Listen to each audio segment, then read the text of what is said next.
Hi, I'm Leanne. Welcome to our first episode of The Pulse, Sci-Fi London's brand new regular online news programme. We're always interested to hear what you have to say, so be sure you get in touch.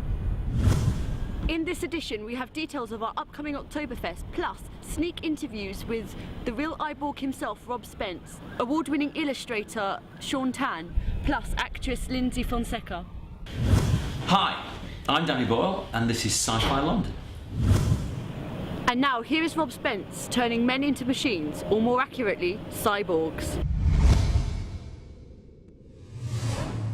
I just did a documentary with Deus Ex Human Revolution, Right.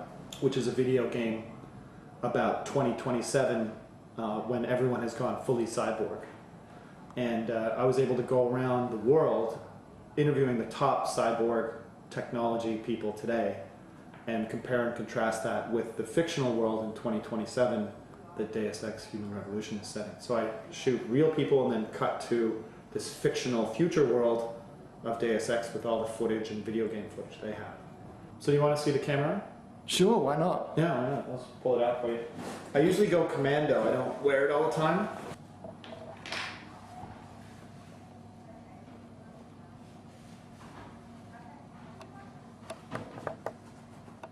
Okay. So, this is the camera. Yep. You got it? Yep. So then, what I do,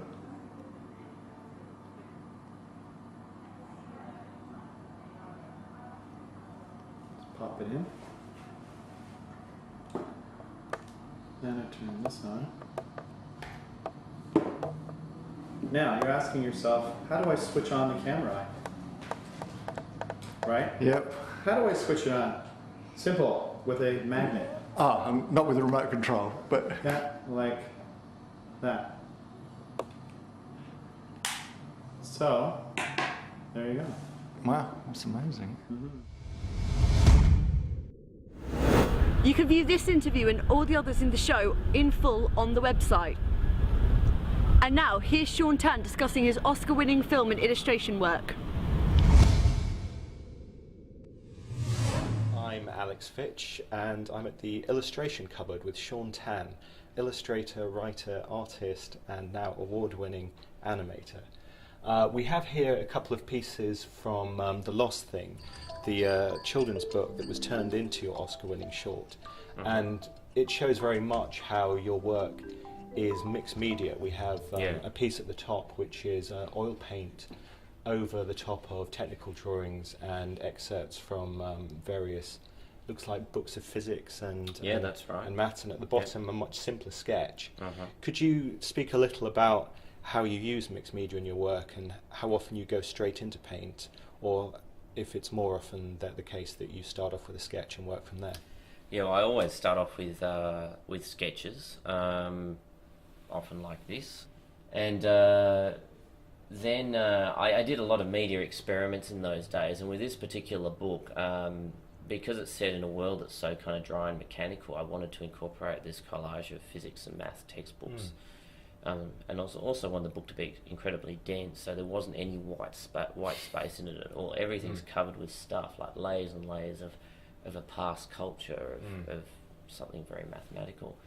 And then just allowing these little windows into which these images, very organic looking images, might contrast with all that technical detail, and the introduction of these strange creatures. And immediately when looking at it, I guess I found a sort of poetry in between the dry, hard-edged technical diagrams and these soft tentacled shapes, which became the core of the aesthetic for the whole book. And painted it in oil paint using watercolour brushes. Okay. Yeah, just in order to get the fineness of detail, and ruined many expensive watercolour brushes that way. We also managed to catch a few minutes of actress Lindsay Fonseca, star of Nikita and John Carpenter's new film, The Ward. I am a big fan of John Carpenter, so I definitely jumped at the opportunity to meet with him and read the script, and I really liked the concept of the film. I thought it had a really, really cool idea. I mean, not wanting to give much away, but you're not in it for a very long time. Was that a disappointment for you? No, I knew what I was getting involved with, and that's actually part of the reason why I wanted to do it, because I don't know, I think it's really about all of the characters, and it's not just about one person. So Iris is such an artistic girl, and I really wanted to explore that part of this one character's personality, if you know what I mean. Yeah. There's a lot of violence in horror movies, especially towards women. What's your views on this? I actually find this film to not be very violent. Yeah, I mean, this one in particular, but there are a lot of horror films that have a lot of violence. Yeah, no, which is why I really responded to this movie, because John is such an old school kind of director, in the sense that his horror comes from suspense and creepiness, and not slashing women or torture scenes and things like that. So yeah, I actually really like that about John.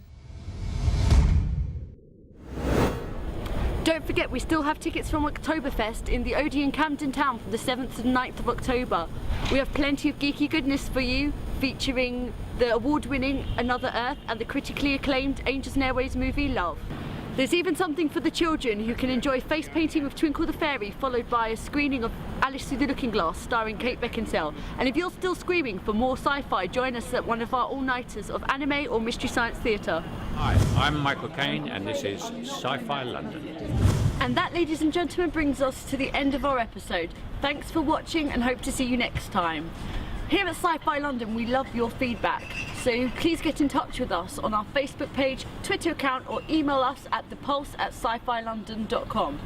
And if you really can't wait to the next episode, check out our online podcasts. Thanks, see you at Oktoberfest.